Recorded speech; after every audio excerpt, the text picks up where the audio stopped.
राहुल गांधी की यात्रा अगले 2 दिनों तक उत्तर प्रदेश में रहेगी और सबसे बड़ा सवाल यह है कि इस यात्रा में खास मेहमान कौन कौन होंगे, क्योंकि एक तरफ पीस पार्टी के अध्यक्ष डॉक्टर अयूब ने राहुल के साथ कदमताल की बात कही है, तो सुभासपा के अध्यक्ष ओम प्रकाश राजभर ने यात्रा में शामिल होने से इनकार कर दिया है। इस बीच आज जयंत चौधरी का एक ट्वीट काफी चर्चा में रहा। जयंत चौधरी ने राहुल गांधी को तपस्वी कह दिया। अगर सियासत के नजरिए से देखें तो 24 के चुनाव से पहले यह पश्चिमी यूपी में संभावित दोस्ती का पहला कदम है, क्योंकि जयंत अगर कांग्रेस के साथ जाते हैं तो पश्चिमी यूपी के अलावा हरियाणा और राजस्थान के जाट बाहुल्य सीटों पर भी फायदा मिल सकता है, जिसकी चर्चा तेजी से चल रही है।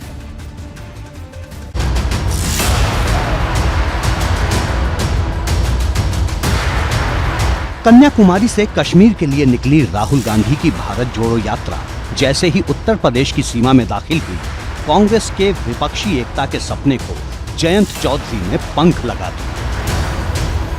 राष्ट्रीय लोक दल के अध्यक्ष और समाजवादी पार्टी के सहयोगी जयंत चौधरी ने ऐसा ट्वीट किया तो यूपी की सियासत में संभावनाओं को नया आकार मिल गया। जयंत ने लिखा, तब कर ही धरती से बनी ईंटें छू लेती हैं आकाश, भारत जोड़ो यात्रा के तपस्वियों को सलाम।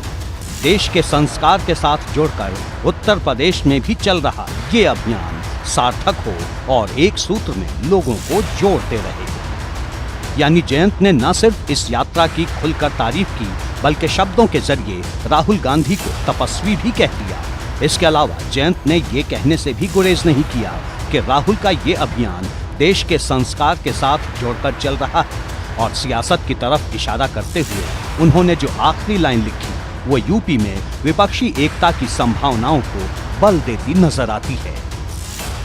हर वो शख्स जो दबा है, कुचला है, परेशान है, वो इस यात्रा का समर्थन कर रहा है और हर किसान और कमेरा वर्ग इसका समर्थन कर रहा है।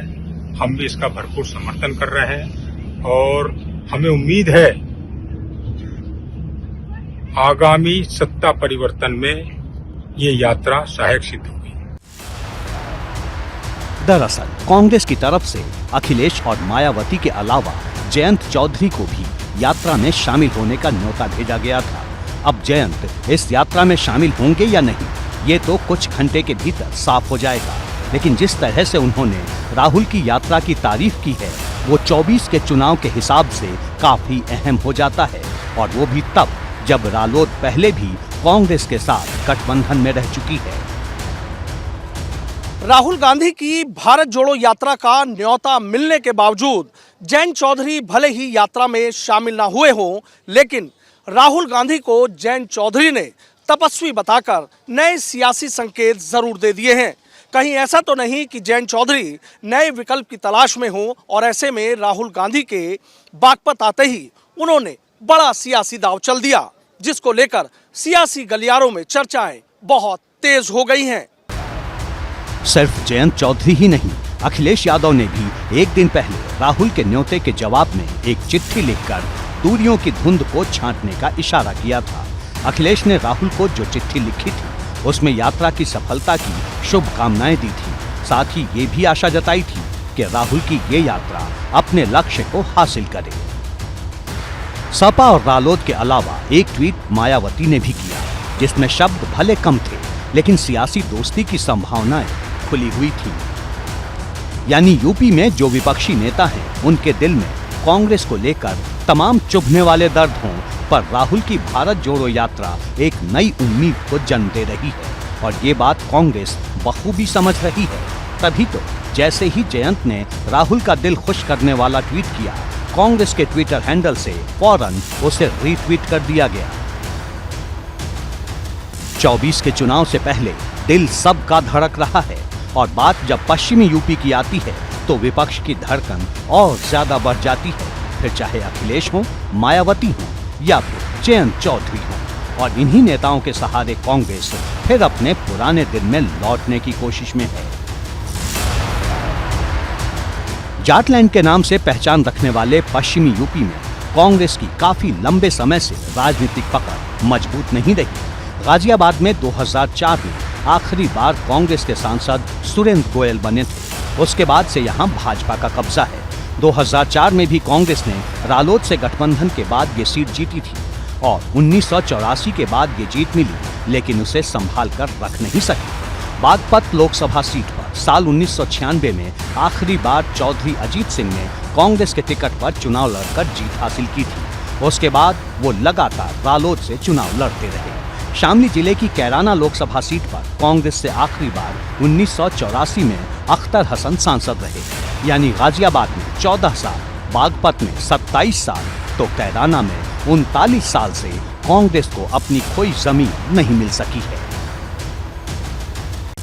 राहुल की ये यात्रा पश्चिमी यूपी में 2 दिन और चलेगी, यानी आने वाले 48 घंटे अभी भी सियासत के हिसाब से बहुत अहम है। इधर पश्चिमी यूपी में माहौल गर्म है, तो यूपी के बाकी हिस्सों में भी इस यात्रा की चर्चा जोरों पर है। श्री राम जन्मभूमि के मुख्य पुजारी आचार्य सत्येंद्र दास ने भी राहुल को चिट्ठी लिखी। इसमें उन्होंने लिखा, राहुल गांधी जी, शुभ आशीर्वाद, जय सिया राम। मेरी शुभकामनाएं हैं कि आपकी भारत जोड़ो यात्रा मंगलमय हो। आपकी जो देश जोड़ने की यात्रा है वो पूर्ण हो।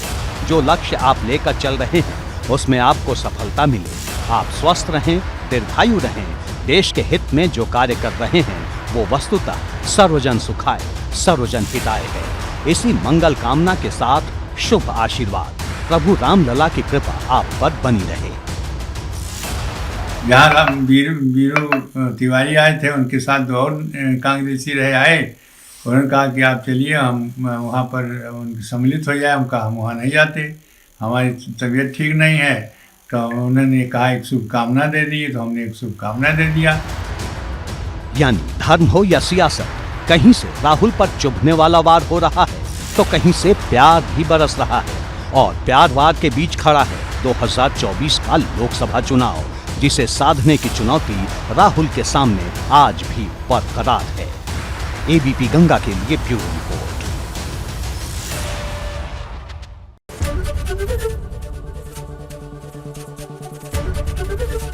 एबीपी गंगा, खबर आपकी, जुबान आपकी।